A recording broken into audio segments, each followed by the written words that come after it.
तुरी कोणाच्या माथ्याची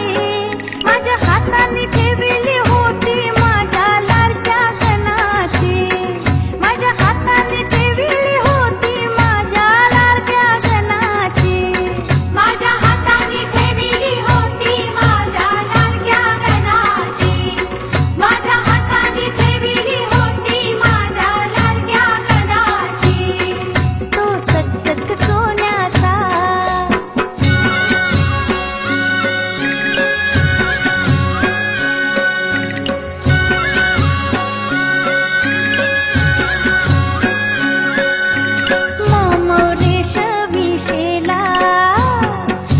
कोणाच्या खांद्यात